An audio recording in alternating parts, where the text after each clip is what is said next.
Kate Elman-Wilcott, and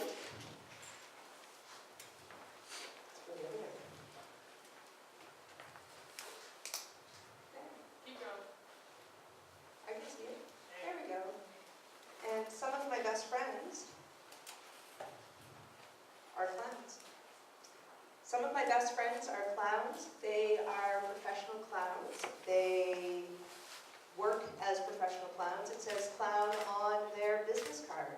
They're not the type of clowns you see in movies or at birthday parties making balloon animals, and people that, you know, the clowns that walk into birthdays and scare the children with fright wigs and or, I'm sorry, make children happy, with big shoes and cram 20 of them into a car and watch them all get out. Not that type of clown. They're professional physical comedians. They've gone to clown school.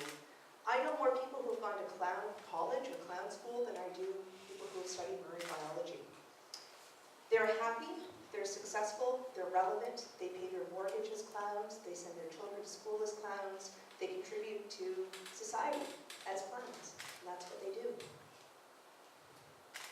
I'm not a clown, but I have worked as a clown.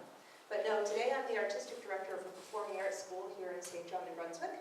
I work as a director, a writer, a teacher, an administrator, and every day I'm blessed with the opportunity to work with musicians, to work with actors, and to work with dancers, designers, stage managers, administrators, teachers, people who love the performing arts.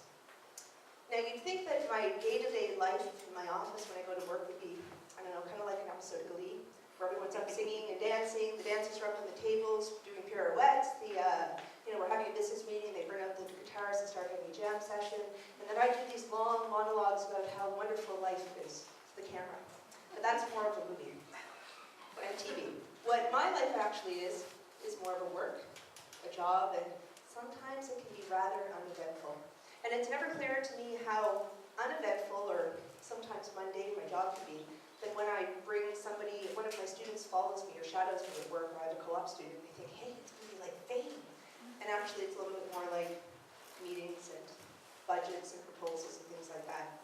But I do that so that I can do the creative part of life, and the creative part of my work and my job. And it's awesome, and I'm so lucky I found something that I'm really passionate about. So, what I do, I run a performing arts school, which means parents send their kids to me. We have kids who study music, they study dance, they study community radio, and they study theater. And 9 out of 10 parents agree that creative arts classes equals super cool things. And performing arts and kids means super cool kids.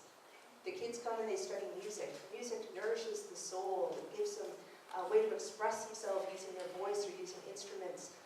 Music theory helps with math, with social dynamics, working with a band. If you've got a drummer drumming, you've got to work together. It's not going to sound very good. These kids learn how to work together. In dance, they can express themselves with their bodies. They have posture and poise. They're not afraid to get up in front of people. And it's great physical activity. And in theater, which is my background, in theater, you learn how to get up and stand in front of people and try to make sense.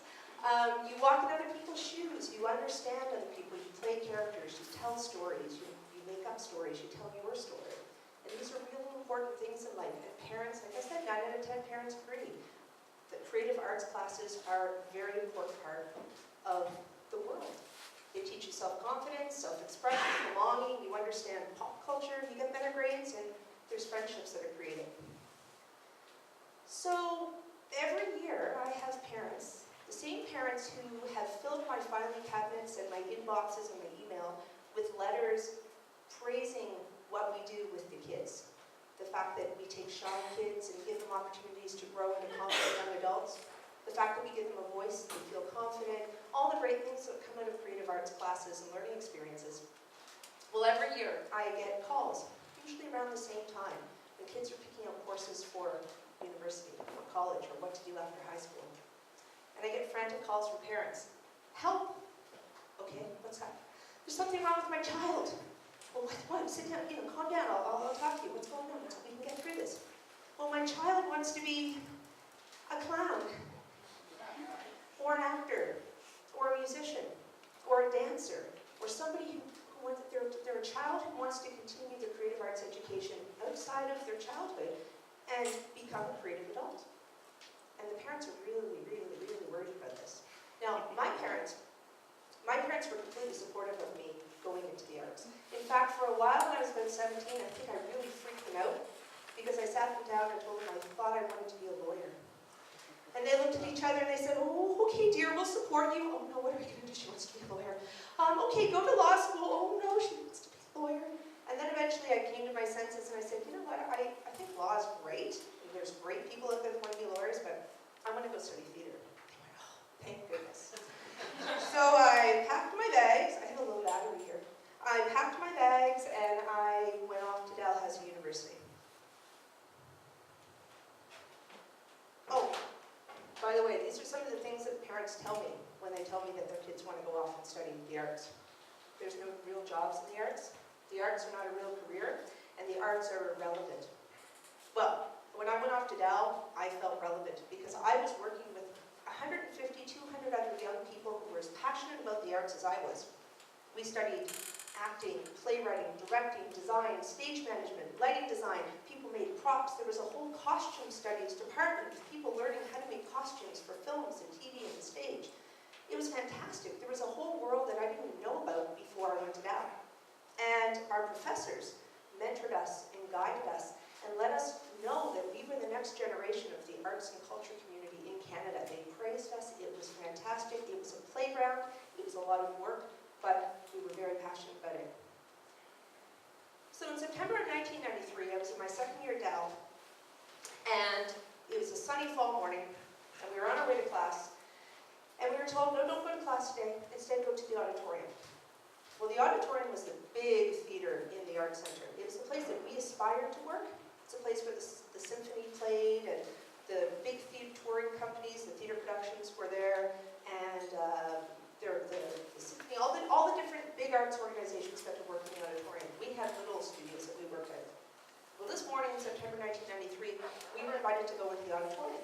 Hey, pretty cool, great. So we go in, we sit down, and I look around, and I realize there's no medical students there, there's no law students or journalism students, there's no chemistry students or physics students. It's all the performing arts students, all 200 of us and our professors. And up on stage, there's a man, we'll call him Howard. And Howard was the president of the university. And Howard gets up in front of us and says something that goes a little bit like this. Blah, blah, blah. Blah, blah, blah, blah, blah. Economic responsibility. Blah, blah, blah, blah, blah. Feasibility. Blah, blah, blah. Economics. Blah, blah, blah. Center of Excellence. Blah, blah, blah. Chemistry. Blah, blah, blah. We are closing your programs. Well, if you've ever sat in a room full of 200 people that have been simultaneously kicked in the stomach, that's what it felt like. He was closing our programs. No more dance, no more music, no more theater, no more opera, no more costume studies, no more performing arts at the university. And he continued on. Blah, blah, blah, blah, blah, blah, and it went on for a while like that. We all just stood up. We didn't swear, we didn't yell, we didn't scream, we didn't tell him where to go and how to get there. We just stood up there, represented our department, and looked at him while he continued on. The force of us standing there made him hurry up and leave the stage. What Howard didn't realize at that time is that we had heard that our career choice and our path of study was irrelevant before. From parents, guidance counselors, or peers, just from society. That there's no jobs in the arts, there's no careers in the arts are irrelevant. What he didn't realize that because we'd heard that, and we had chosen to go and study the arts for our future, that we were ready for the fight. And you don't mess with the arts, kids. So 5 years later, when I was a professor at Dalhousie teaching in the acting, oh, by the way, it didn't work out. We won, he didn't win. It turned out there were some grievances, and you're not allowed to cut programs, and things like that, all of the backroom stuff that was taking place. You can't cut the programs. But really what happened with us was we got in touch with every professional actor, every professional musician, every professional opera singer, everyone who's working in the arts and culture community in Canada. And we said to them, listen to what this guy named Howard wants to do. He wants to cut our programs. Well, all of those people who were part of the cultural landscape and the arts landscape in Canada knew what it was like to fight as well for the programs. And they said, you can't do that. And we won. And 5 years later, I was teaching in the program, and it was awesome. Well, this is what Howard told us. You cannot identify any other academic units that could be more appropriately closed. That's what the blah, blah, blah was. So we fast forward to April 2013, today. And I think back to those 200 kids that sat in that auditorium with me, and we were told that our career choices were irrelevant. They didn't matter. They were going to cut the programs. So where are they today? Well, a lot of my best friends are clowns. They're also actors, directors, producers, set and lighting designers, stage managers, opera singers, costume designers, playwrights, and artistic director of Performing Arts School in St. John, New Brunswick. They work in film, they work in television, they work in live theater. They took what they studied from the program that was no longer supposed to exist, and they're thriving. They're relevant, they're successful, they're happy. But there's a lot of people who sat in that room 20 years ago that didn't go on to work in the professional performing arts. They're now web developers, teachers, lawyers, business developers, therapists, visual artists, professors, computer scientists, journalists, doctors. One owns an inn and others a ship captain. Well, how did they take the skills that they learned in the arts programs, the irrelevance arts programs, and apply them to sort of the what you would consider creative professions in the world? Well, we know that arts equals super cool things. Performing arts plus adults means super cool adults. They're people who are confident, they're successful, they're creative thinkers, they're team leaders, they're productive. They took all of the skills that the parents who send their kids to me, all those skills about self-confidence, being able to get up, being able to think with, work with other people, they took those as adults, and they're the creative leaders today. Because life isn't divided into faculties, departments, majors, and courses, and you'll understand that once you leave high school and get out to university. You pick and choose what you're going to use from the different courses that you take. You're exposed to a lot of things. I always say to kids, when you're 18, you think you know everything, but you probably didn't know about as much as this little green dot represents. There's the whole world that you haven't been exposed to before. So you go off and you learn. It's either a university or a trade school, or learning to work with your hands, or learning to work in the business world. It doesn't matter where you are. You pick and choose the things that you know fulfill your passion. And then you find a way to make them work. You discover what you love to do, and you find a way to do it. So be a clown, be an actor, be a web developer, be a ship's captain, be a plumber, be somebody who puts together TEDx presentations. Be someone that contributes to the world, and if you're happy, you'll be successful, and you'll be relevant.